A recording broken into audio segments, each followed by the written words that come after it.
Bonsoir, monsieur, dames.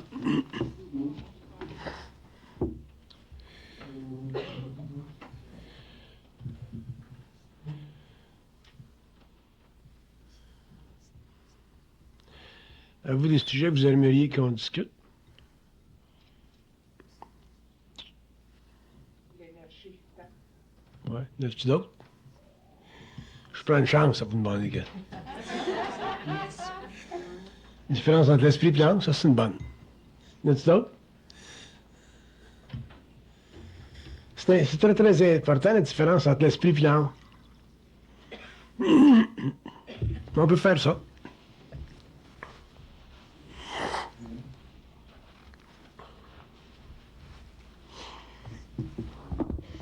Si on regarde l'homme d'un point de vue occulte, quand je dis occulte, je veux dire à partir d'un niveau de conscience qui n'est pas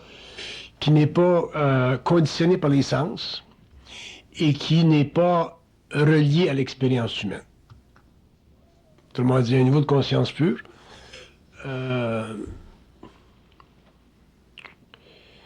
Où se situe, où évolue ce qu'on appelle le principe de l'intelligence, autrement dit le principe de la lumière, autrement dit le principe de l'évolution énergétique, mais en tant que, non seulement conscience, mais en tant que puissance dans l'univers local. Et qu'on regarde l'homme, on s'aperçoit que l'homme n'est pas simplement un être matériel, n'est pas simplement un être qui expérience à travers les sens la matérialité, mais il est aussi un être qui n'a pas souvenir de son origine. L'homme n'a pas souvenir de son origine. Et la raison qu'il n'a pas souvenir de son origine, c'est parce que la conscience de son origine a été remplacée par la pensée. Et quand vous pensez, vous avez une réflexion, vous expérimentez une réflexion personnelle qu'on appelle une réflexion égoïque. Et cette réflexion égoïque vous permet, sur le plan matériel, de prendre conscience limitée de votre réalité à l'intérieur du monde spatial. Mais elle ne vous permet pas de prendre conscience de votre réalité à l'extérieur de ce monde-là. Et à cause de ceci, l'homme, techniquement parlant, vit une expérience très limitée sur le plan matériel parce qu'il est obligé, pour concevoir, pour comprendre, pour étudier, il est obligé de constamment réfléchir et à analyser les différentes propositions qui viennent vers lui dans son expérience psychologique. Que ce soit au niveau de la science, que ce soit au niveau de la philosophie, la religion, les relations intimes, et ainsi de suite. Et au cours de l'évolution, ce qui va se produire chez l'homme, c'est que au lieu de prédéterminer sa conscience, c'est-à-dire au lieu d'avoir une conscience qui fait partie des assises de la mémoire de sa race, l'homme aura une conscience dont l'origine sera à l'extérieur de son moi, c'est-à-dire à l'extérieur de tout ce qui en lui crée de la réflexion. Cette conscience-là lui permettra en tant qu'être, finalement, de réaliser son rêve, le rêve millénaire de l'humanité, c'est-à-dire sa capacité de pouvoir expliquer tout. Et quand je dis expliquer tout, ce que je veux dire, c'est, accéder, selon lui, selon sa vibration, à ce qu'il a besoin de savoir pour être parfaitement équilibré dans ses énergies. On n'a pas besoin de savoir en tant qu'homme ou en tant qu'être. On n'a pas besoin de savoir tout dans le sens global du terme. Mais on a besoin d'accéder à tout ce qu'on a besoin de savoir.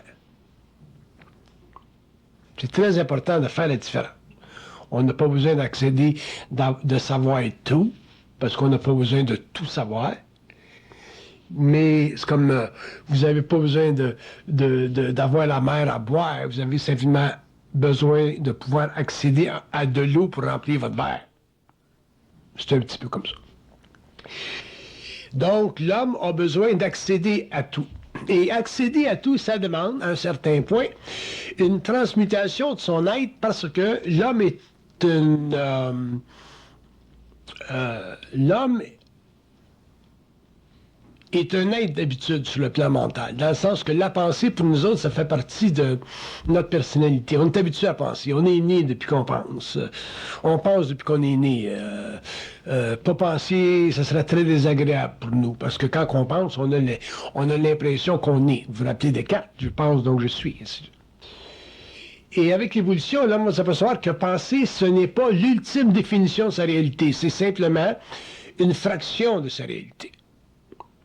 Par contre, pour en arriver à réaliser l'autre fraction de sa réalité, il va falloir qu'il s'ajuste au fait que penser ne fait pas partie de sa réalité, mais que penser fait partie d'une autre réalité, mais dont le taux vibratoire ajusté à sa personnalité lui donne l'impression qu'il est en mode jeu. C'est le fait qu'il a l'impression d'être en mode jeu, donc être dans un mode où le moi s'exécute selon sa volonté, donc son libre arbitre, qui lui donne, sur le plan matériel, la joie de vivre, c'est-à-dire la joie de ne pas être dominé par des mondes supérieurs ou plus avancés que lui. Donc l'homme a techniquement, sur le plan matériel, une vue très hominocentrique de lui-même, alors qu'en réalité, il est beaucoup plus multidimensionnel que ceci. Seulement, pour s'habituer à cette multidimensionnalité-là, c'est difficile, parce que, étant un être d'habitude, il a formé au cours de son expérience, au cours deux générations, il a formé une personnalité qui est totalement la réflexion de son âme dans la matière. La personnalité, c'est la réflexion de l'âme dans la matière. La personnalité, c'est les agissements de l'âme à travers le matériel, sur le plan matériel. Alors que l'esprit, c'est une autre dimension de l'homme. L'esprit n'a rien à voir avec la matière, l'esprit n'a rien à voir avec l'âme. L'esprit, c'est une entité continue, c'est-à-dire une force de vie ou un principe de conscience qui n'est pas existentiel, qui est prescient et qui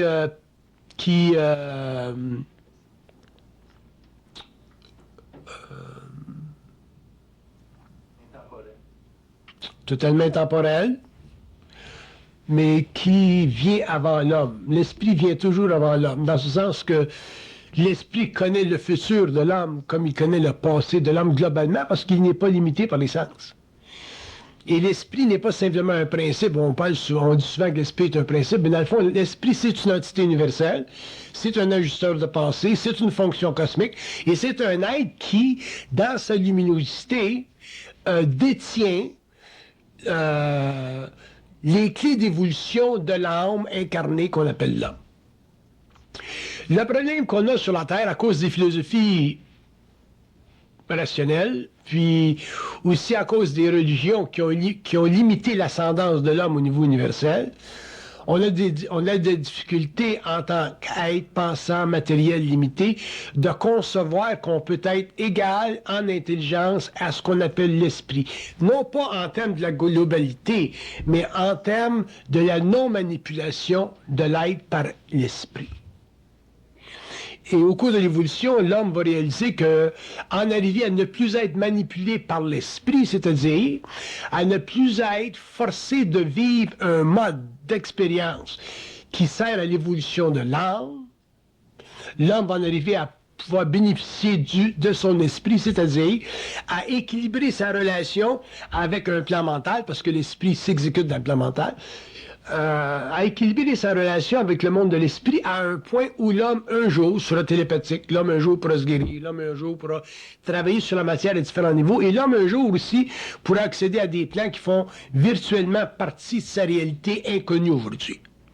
Donc, l'esprit, ce n'est pas simplement un principe dans le sens philosophique du terme, mais l'esprit est réellement une entité universelle. Et cette entité universelle-là, au cours de l'évolution, cherche à s'unifier avec l'homme pour créer ce qu'on appelle une conscience supérieure, c'est-à-dire une conscience universelle, une conscience mentale, et un être sur le plan matériel qui est capable de répondre aux différents besoins de sa race. Un des grands besoins de la race humaine sur la Terre, aujourd'hui, comme dans le passé, c'est d'en arriver à pouvoir, un jour, donner à la planète, donner au monde ce qu'elle a de besoin pour que l'homme puisse établir un équilibre, une harmonie avec elle. Aujourd'hui, on tente de le faire à travers la science.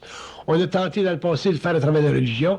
Et un jour, on arrivera à le faire à travers la conscience. C'est à travers la conscience que l'homme en arrivera un jour à pouvoir établir un équilibre entre son monde matériel et lui-même.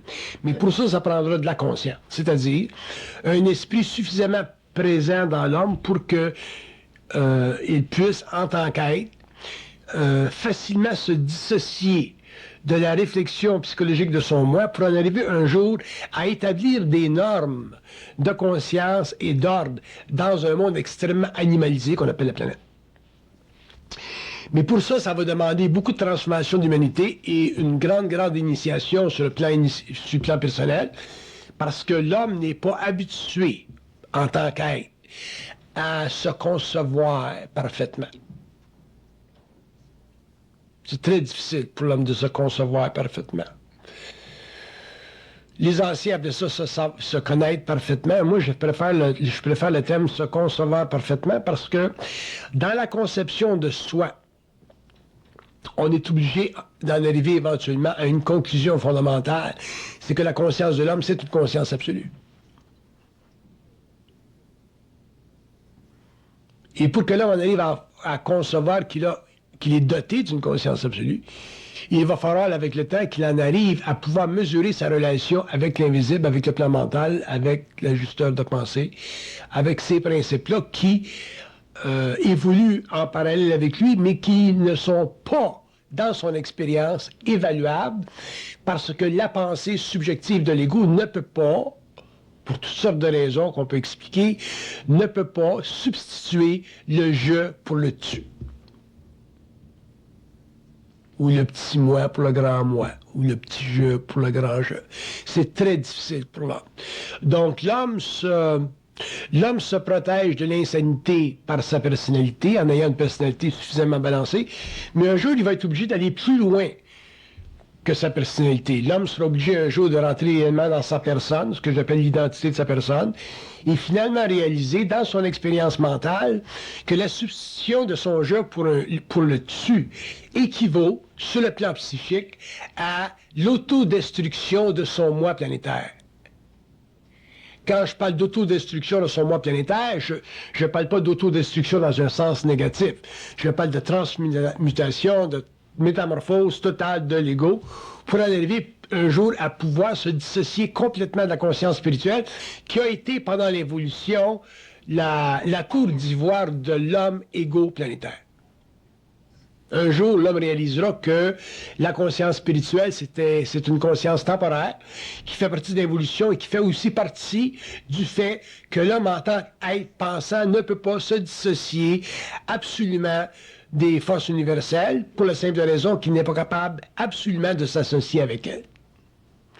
Si l'homme était capable de s'associer absolument aux forces universelles, il réaliserait que les forces universelles, dans leur travail, peuvent être extrêmement dures à travers son expérience, ce qu'on appelle une programmation, et que dans ce mouvement-là, l'homme en arriverait à énormément détester l'invisible, à énormément détester tout ce qui est d'ordre spirituel, autrement dit, à détester tout ce qui ne peut pas être amené à une relation égale avec lui.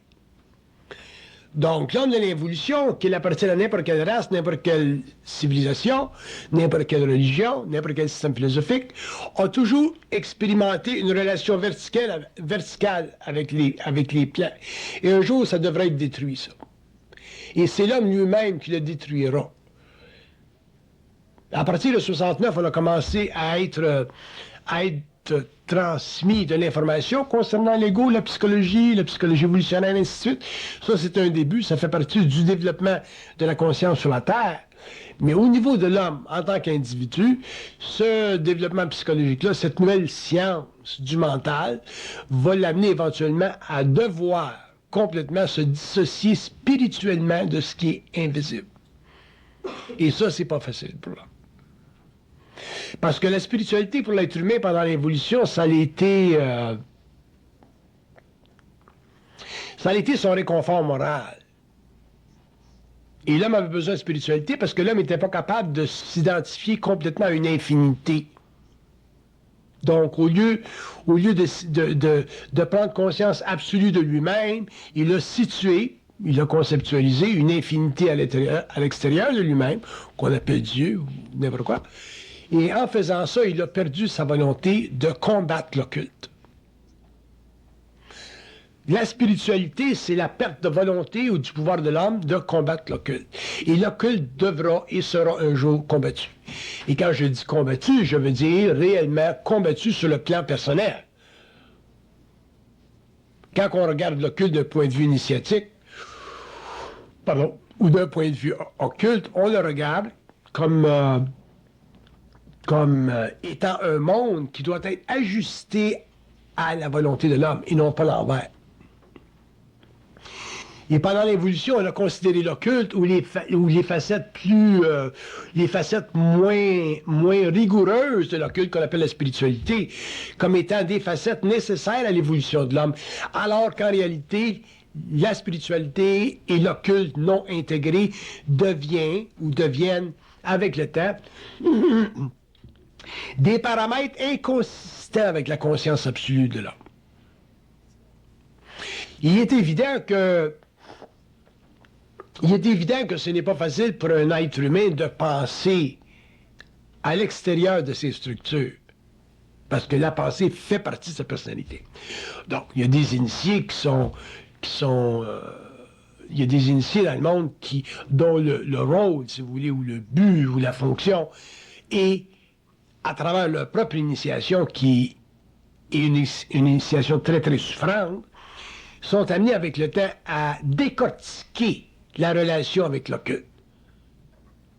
En tout cas, les initiés qui viennent, là, décortiqueront la relation entre l'homme et l'occulte.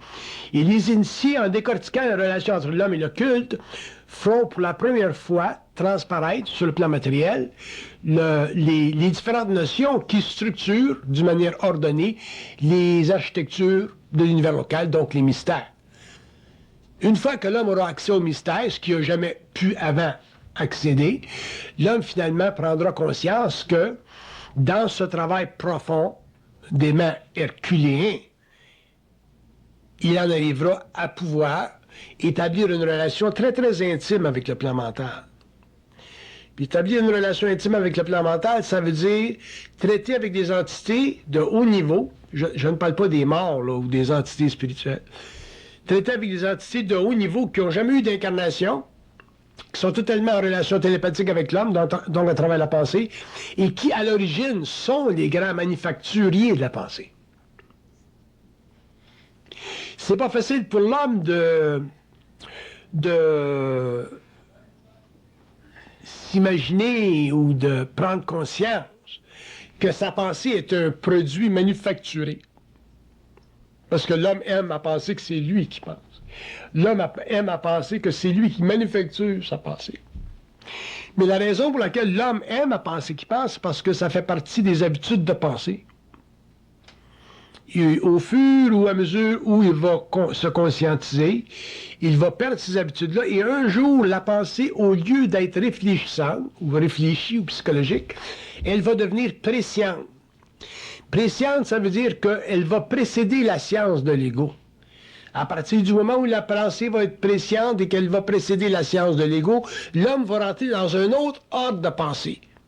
Il y aura toujours de la pensée, mais à ce niveau-là, la pensée ne sera plus une pensée fondée sur le principe de la réflexion.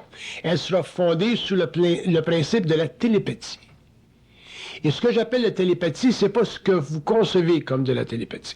De la télépathie, c'est une mise en mouvement d'une énergie mentale qui permet à l'ego et à l'ajusteur de pensée dans un même moment, dans un même instant, de collaborer à la fusion d'une énergie supérieure qu'on appelle l'âme de l'esprit. L'âme de l'esprit étant une mémoire collective qui fait partie des mondes supérieurs et qui permet autant à l'homme qu'à l'esprit, donc qu'à l'ajusteur de pensée, de travailler à l'évolution de la conscience atomique. La conscience atomique à n'importe quel niveau.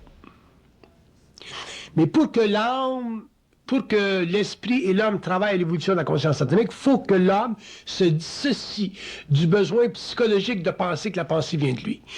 S'il n'est pas capable de faire ça, il est obligé de vivre au niveau de l'âme. Il ne peut pas vivre au niveau de l'esprit. Et en vivant au niveau de l'âme, il est obligé de subir sa conscience. En subissant sa conscience, il n'a pas ce qu'on appelle la capacité de concevoir, de concevoir son être, ou de concevoir la dimensionnalité de son être, ou de concevoir la dimensionnalité de l'humanité, ainsi de suite, ou de concevoir ce qu'il veut, autrement dit, d'avoir le poids et la mesure de ce qu'il a besoin de savoir pour expliquer ce qu'il sait.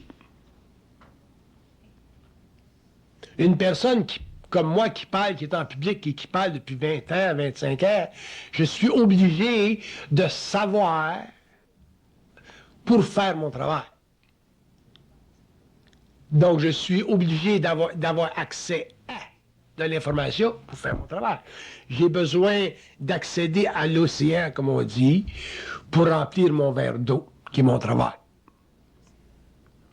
Si je ne peux pas accéder à cette océanie-là, à ce moment-là, je ne peux pas faire le travail, et à ce moment-là, ben, j'ai plus de raison d'être en tant qu'homme. Donc, je m'éteins, je meurs, je change de temps. Pour l'homme, c'est la même chose, mais à un autre niveau. L'homme n'étant pas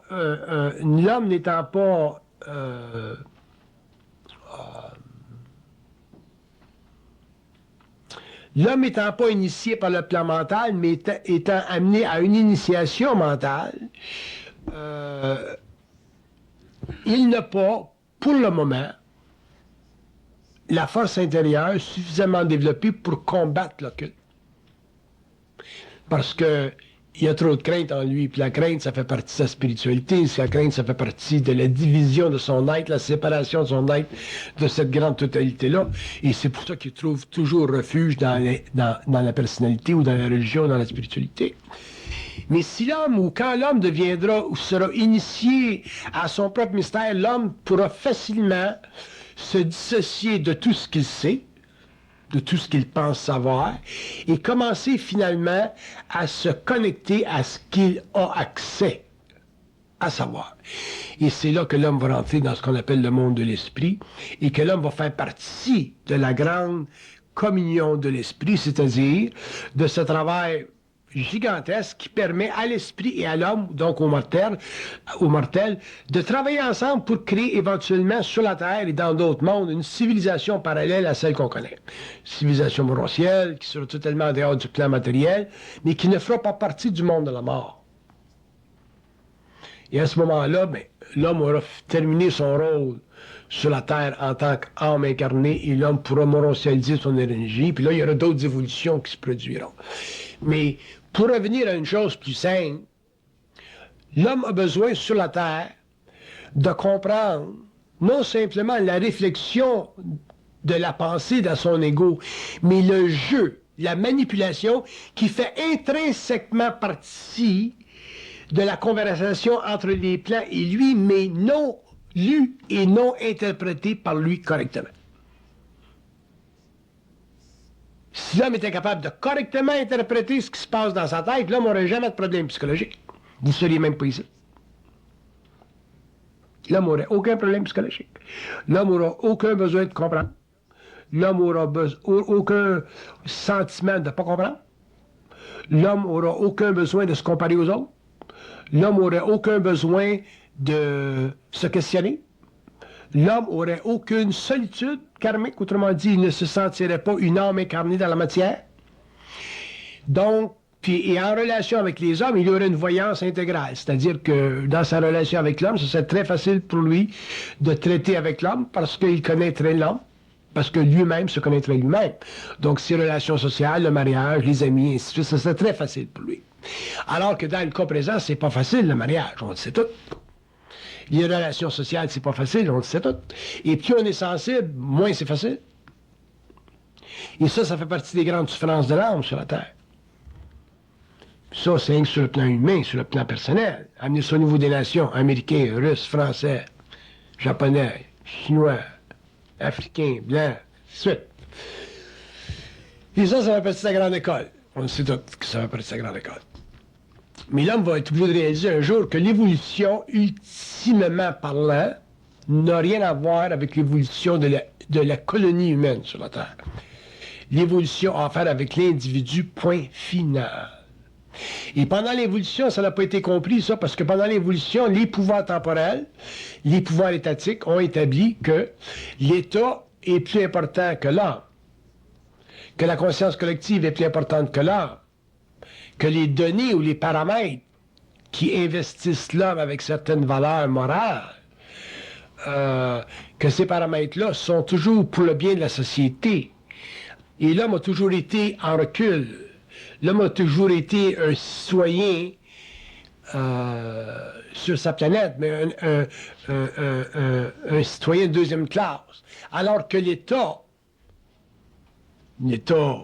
politique ou l'État spirituel, le Vatican par exemple, demeurait pour l'humanité le siège fondamental de la culture spirituelle. Et dans l'évolution, ça va être totalement fracassé. L'homme va devenir finalement le grand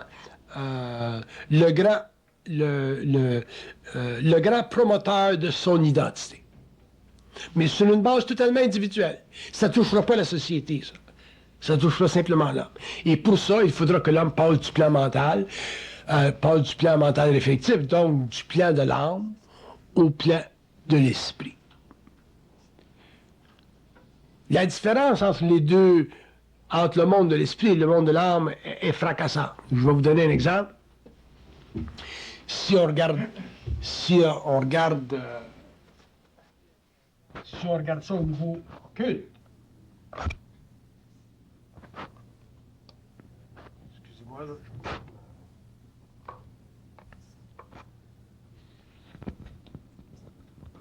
M'entendez-vous? Oui.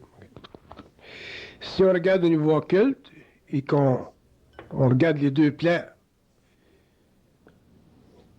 alors vous avez le plan de l'âme, vous avez le plan de l'esprit. Et si on prend une définition de l'âme au niveau à partir du plan mental, l'âme, c'est simplement une façon d'être. Quand l'homme est dans son âme, il n'est pas. Autrement dit, son existence est purement catégorielle et elle fait partie des statuts institués par sa société. Moi, j'appelle ça, l'homme appartient à la mémoire de la race. Vous êtes un peu de votre race. Si vous êtes né au Québec, vous êtes Canadien-Français, vous avez l'âme du Québécois.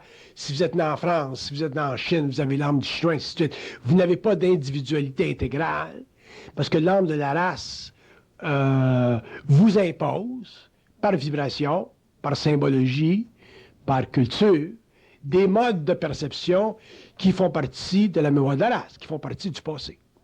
Alors que si vous étiez sur le plan de l'esprit, dans le monde de l'esprit, l'homme est totalement sans conscience dans le monde de l'esprit.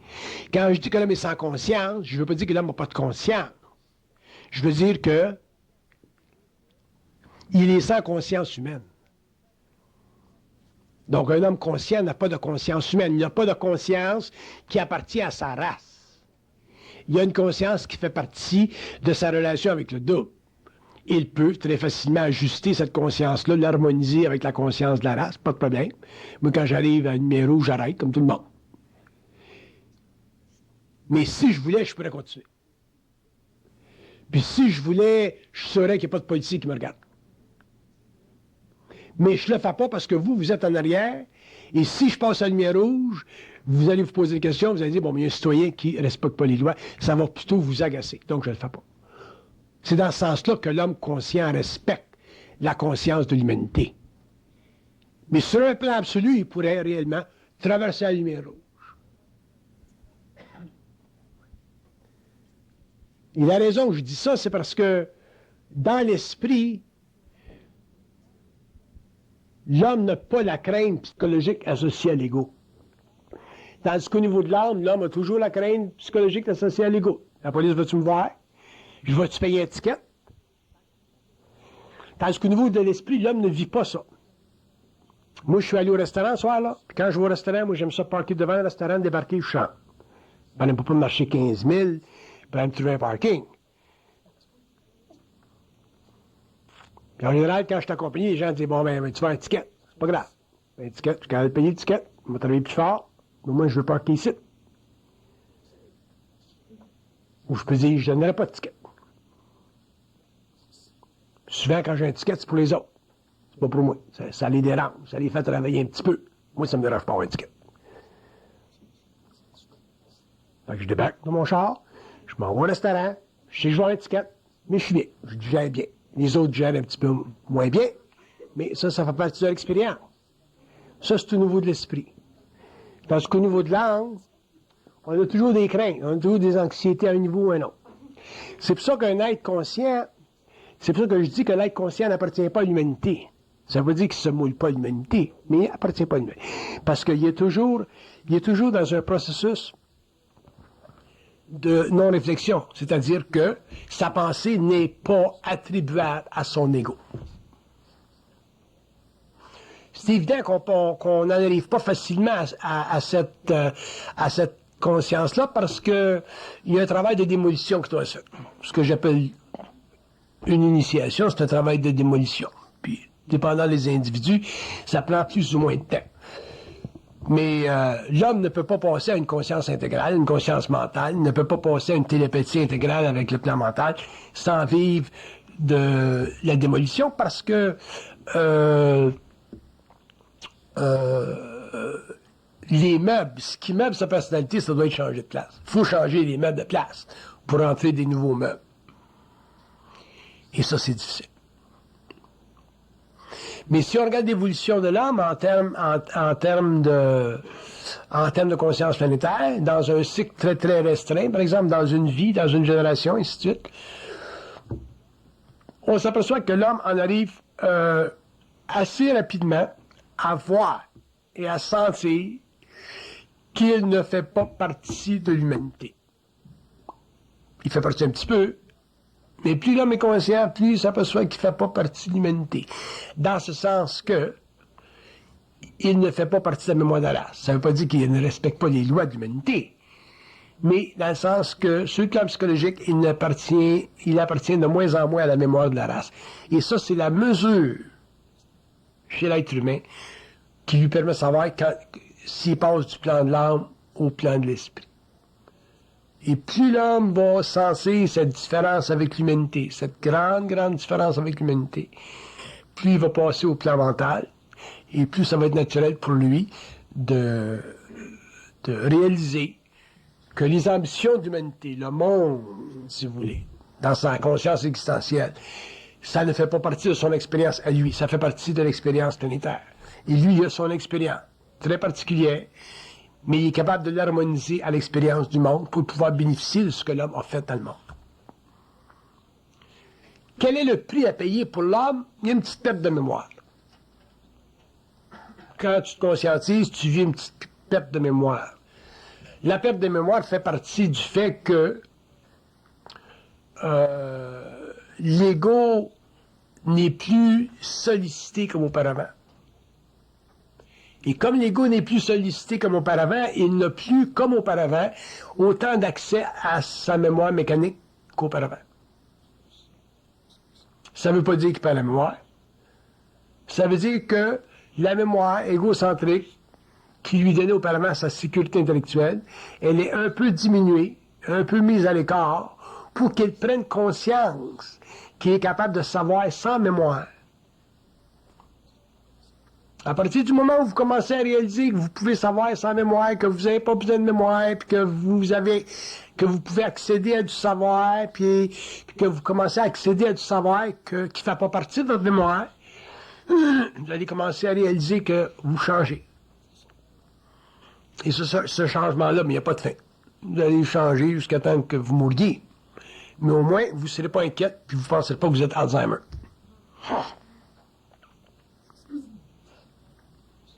Moi, de la mémoire, j'en ai beaucoup de mon travail, je n'ai de besoin. Mais elle se retire, la mémoire, dans mon action de tous les jours. Je n'ai pas besoin. Donc, en tant qu'homme normal, j'ai plus beaucoup de mémoire. Mais si j'ai besoin du mémoriel, ça vient. Alors, l'homme a besoin de constater au cours de son expérience et au cours de son développement que la différence entre l'esprit et l'âme, ce n'est pas une différence quantitative, puis ce n'est pas une différence qualitative, c'est simplement une différence de vibration. Parce que l'esprit, on en a toujours eu. On vit au monde avec de l'esprit. Si on n'avait pas d'esprit, est-ce qu'il y a des chaises pour ces gens-là? Si on n'avait pas d'esprit, on ne pourrait pas penser. La pensée serait impossible. Donc, on a de l'esprit. Par contre, on a trop de mémoire. En ayant trop de mémoire, ça réduit le potentiel de notre esprit parce que la mémoire donne à l'ego l'importance d'une autosuffisance au niveau des catégories mentales. Un homme qui est très, très éduqué, qui est à l'université, qui a un doctorat, et ainsi de suite, a une autosuffisance psychologique au niveau de son moi. Mais cette autosuffisance psychologique-là, elle est totalement fictive, elle est totalement relationnelle, elle est totalement relative à ce qu'il a étudié. Elle ne fait pas partie de ce qu'il sait. Ça fait partie de la conscience de la race, et c'est nécessaire pour qu'il puisse développer les attributs nécessaires pour travailler dans un domaine quelconque. Le médecin a besoin de savoir ce qu'il sait, l'ingénieur a besoin de savoir ce qu'il sait, mais ça ne veut pas dire que ce qu'ils savent fait partie intégrale de ce qu'ils savent absolument. Et pour ça, il faut que l'homme passe à un autre niveau. Et le passage à un autre niveau est plus difficile chez certaines races que chez d'autres parce que certaines races, si on prend par exemple les grandes races religieuses ou les grands groupes religieux sur la Terre, comme les hindous par exemple, ce sont des êtres qui ont des grandes sensibilités, une grande sensibilité, grande intuition, mais ils ne sont pas capables de se dissocier d'un principe universel qui guide toutes leurs actions. Donc à ce moment-là, conséquemment, en tant qu'être appartenant à des vastes sociétés, il se crée au cours des millénaires une grande soumission à la loi karmique. Et les conséquences au niveau social, c'est la grande pauvreté matérielle des peuples. Alors que l'homme, l'hindou, transmuté, l'hindou qui accéderait à une conscience suffisamment développée pour qu'il puisse se dissocier du grand pouvoir du principe cosmique sur sa conscience personnelle, pourrait finalement en arriver à s'élever au-delà des superstitions et finalement commencer à combattre les forces occultes qui, dans leur travail, diminuent la lumière du mental et empêchent l'homme de savoir qu'il a une conscience absolue. Parce qu'un homme qui réalise qu'il a une conscience absolue, dans ce sens qu'il a absolument accès à l'immémoriel, vivant, à de l'information pour son travail, n'a plus besoin d'être supporté par la religion, par la superstition, par la philosophie. Il devient son propre support. À partir du moment où il devient son propre support, il n'appartient plus à la mémoire de la race, mais il est capable de s'intégrer à elle pour toutes sortes de raisons évidentes.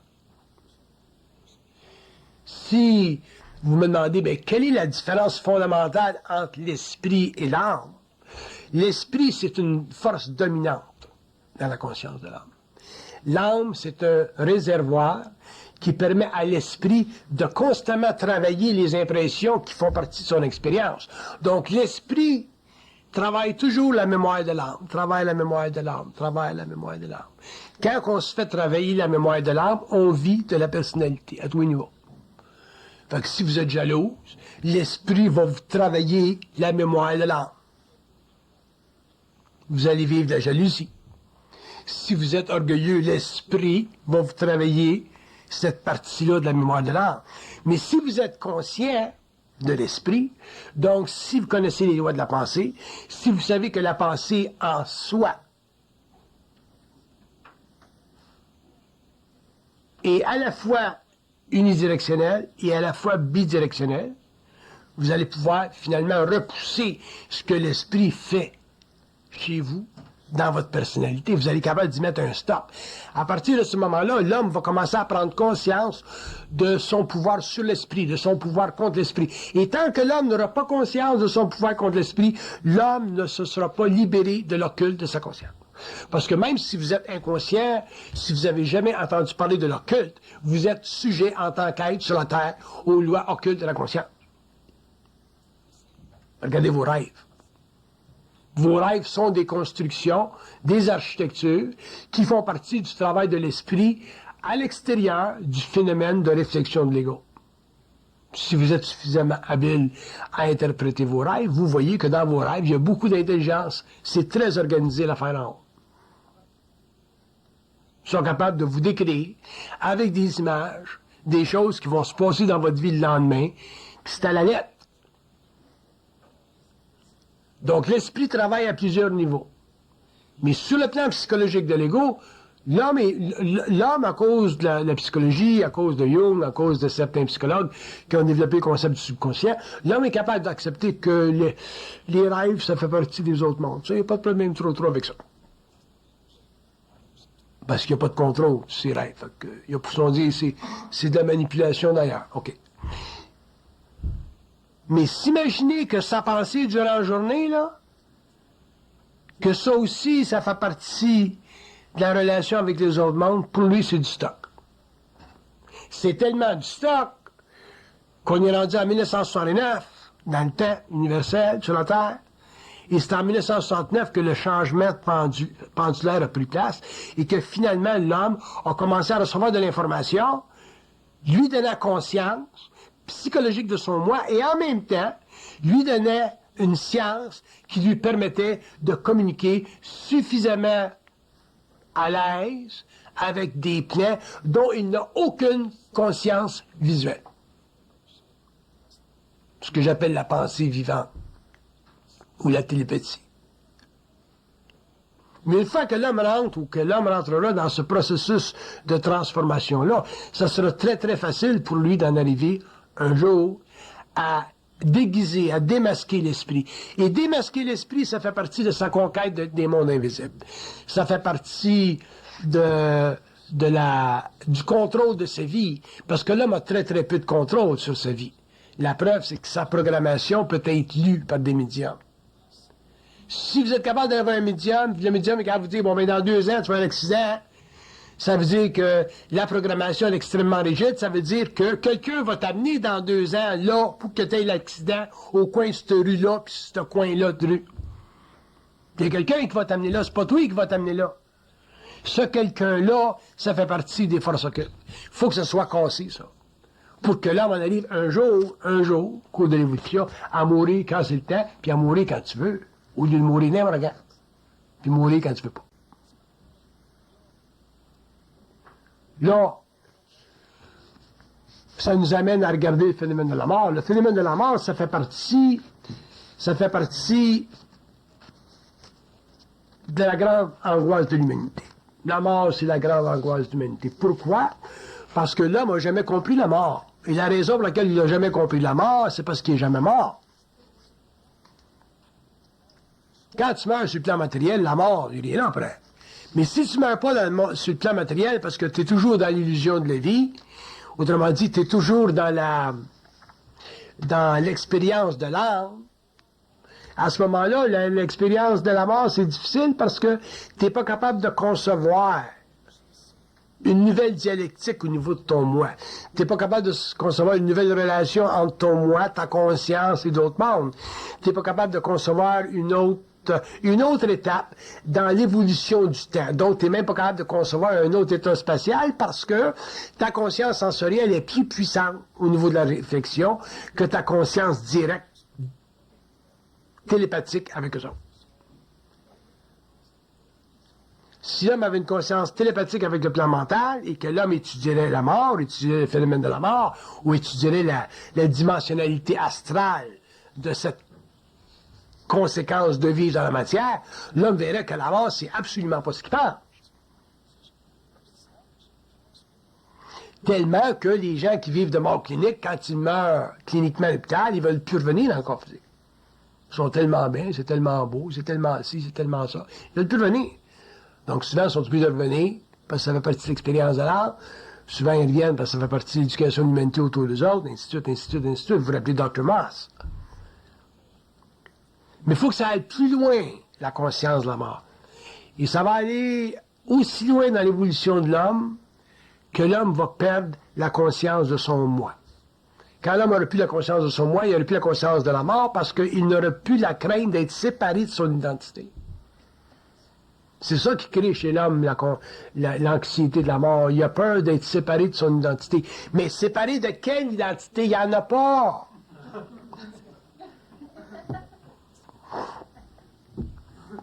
Au moins, il s'en avait une. Il n'y en a pas.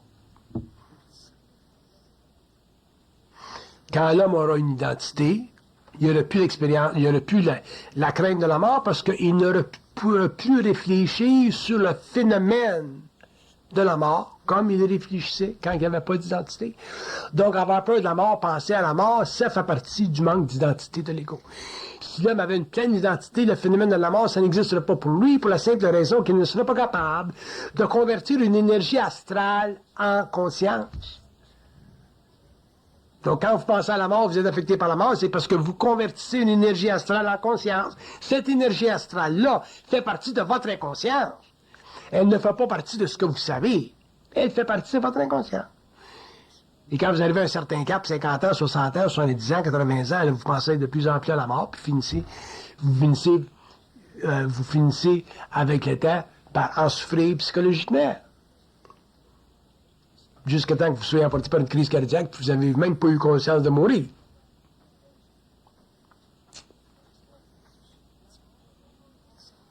Donc, la mort, sur le plan matériel, a les pensées de la mort, les pensées que l'homme a par rapport à la mort, ça fait partie de l'astralisation de sa pensée.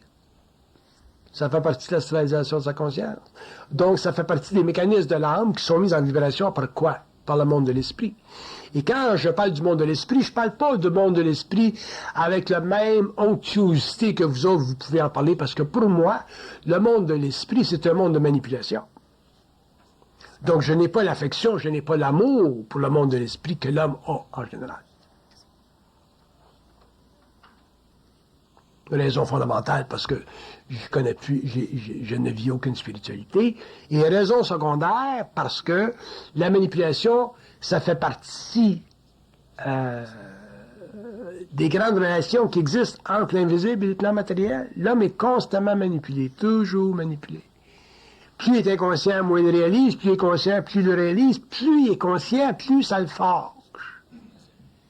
Et plus l'homme deviendra fâché ou colérique, plus l'homme en arrivera finalement à se rebeller contre cette manipulation, plus il prendra ses émotions animalisées sous contrôle, et plus il en arrivera à avoir une conscience mentale, c'est-à-dire une conscience qui est équilibrée avec le plan mental. Une conscience où le mortel est en équilibre avec l'ajusteur de pensée. Une conscience où le mortel est capable de parler à l'ajusteur de pensée. Une conscience où le mortel est même capable de dire qu'est-ce qu'il va faire quand il va mourir à l'ajusteur de pensée.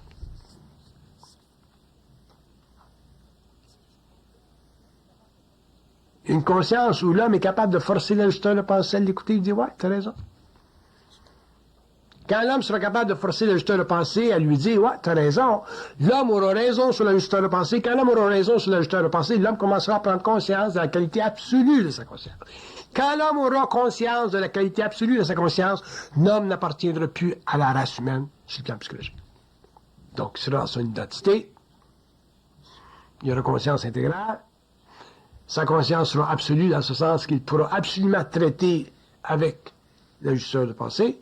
Et à ce moment-là, ben, il pourra bénéficier d'une conscience créative sur le plan matériel pour lui-même, en fonction de son propre développement et en fonction de son expérience personnelle, sans plus revivre le grand drame de l'humanité qui a été l'expérience de l'ego à l'intérieur d'une conscience collective, où l'ego était obligé de constamment s'abreuver à la source de connaissances qu'une humanité inconsciente lui a fournie depuis le début de son incarnation, pour former une personnalité qui est totalement dissociée de sa réalité.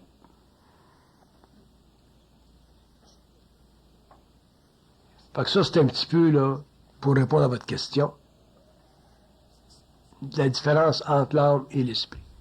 Si on va plus loin encore, parce que c'est intéressant, et qu'on le regarde d'un point de vue médiumnique, l'âme, c'est la partie de l'âme qui ne lui appartient pas, alors que l'esprit, c'est la partie de l'homme qui lui appartient. Donc, si l'âme, notre mémoire, ce qui crée notre personnalité ne nous appartient pas, ça veut dire quoi? Ça veut dire que c'est pas nous qui l'avons créé. Ça qu'on est fait en tant qu'homme, d'énergie, de mémoire, et ce n'est pas nous qui l'avons créé. La crainte de Dieu, c'est pas nous autres qui l'a créé, ça fait partie des églises. Les idioties puis les superstitions qui font partie des religions, c'est pas nous autres qui l'avons créé, ça fait partie de l'histoire de l'humanité. Tout ce qui convient d'appeler connaissance sur la terre, sur le plan spirituel, c'est pas nous autres qui l'avons créé. Ça fait partie de la conscience de l'humanité. Donc l'homme en tant qu'être a créé très peu de choses pour lui-même, je parle en tant qu'individu. Quand l'homme va se conscientiser, il va créer tout. Tout pour lui en tant qu'individu. Donc, ça veut dire quoi ça? Il ne sera plus capable d'accepter rien de l'extérieur. Un homme conscient ne peut rien accepter de l'extérieur. Il ne peut pas l'accepter, pourquoi? Parce que ça ne fait pas partie de la conscience créative, c'est pas réel.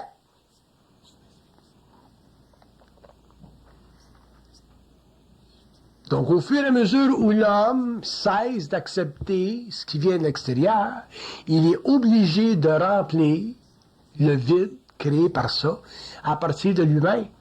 Ça fait partie de son identité. Mais c'est pas facile parce qu'il est tout seul. Il peut pas demander à l'autre s'il a raison. Il peut pas demander à l'autre un support social, un support collectif.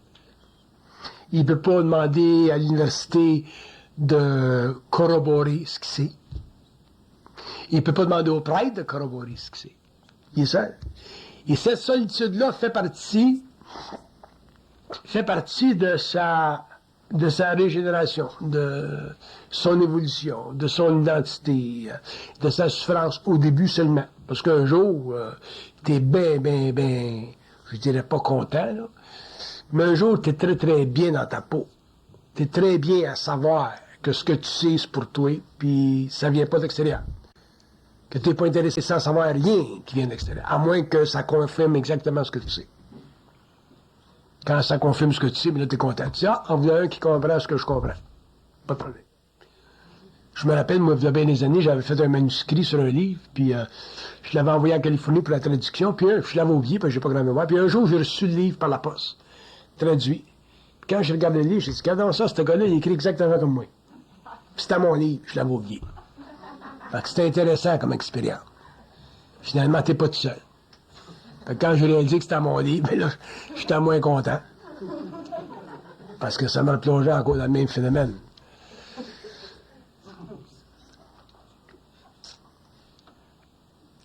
Fait que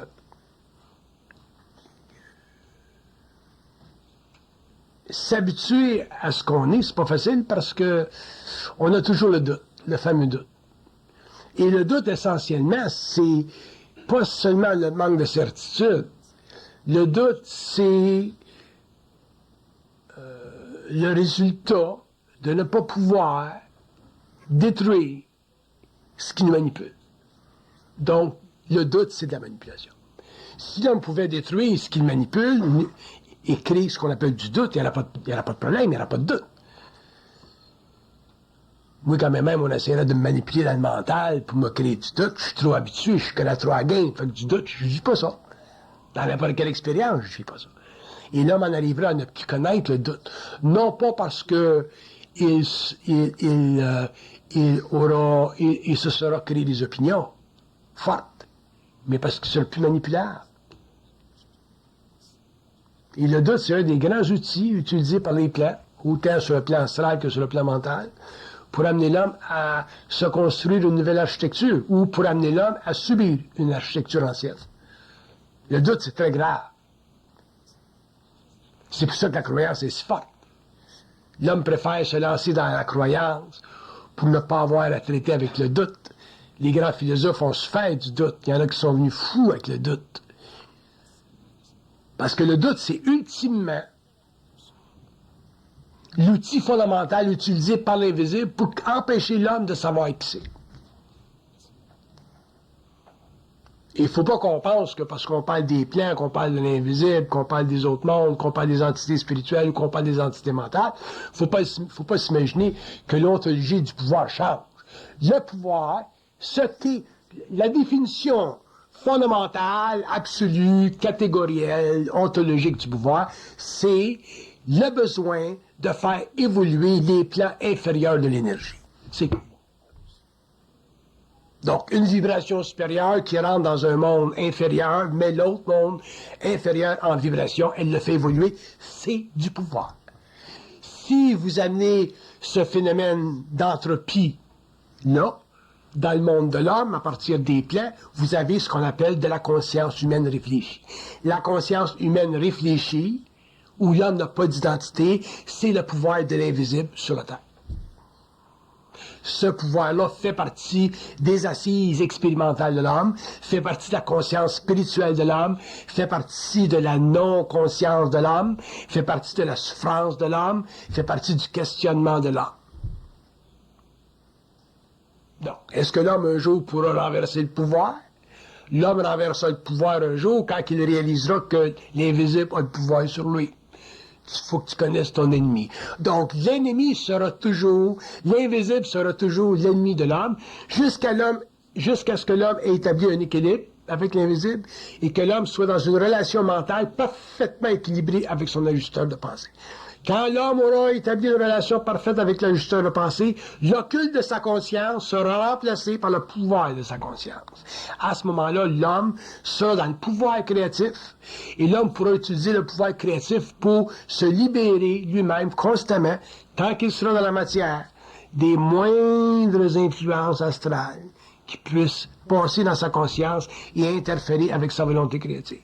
Et quand l'homme mourra, qu'il ira en conscience morontielle, ce pouvoir créatif-là, ça fera partie de sa nouvelle domination des mondes sur les autres plans, en dehors du monde astral. Et c'est là que l'homme pourra commencer à construire de nouvelles civilisations, parce qu'il aura accès à des moyens qu'il n'a pas sur le plan matériel. Donc, il s'ajoutera un chaînon à l'évolution cosmique des grands êtres de lumière, puis l'homme fera partie de ce chaînon-là, et à ce moment-là, l'homme ne reviendra plus à la Terre, ne fera plus partie de la Terre, et l'homme sera réellement un être supérieur, un être avancé, un être conscient, appelez ça comme vous voulez.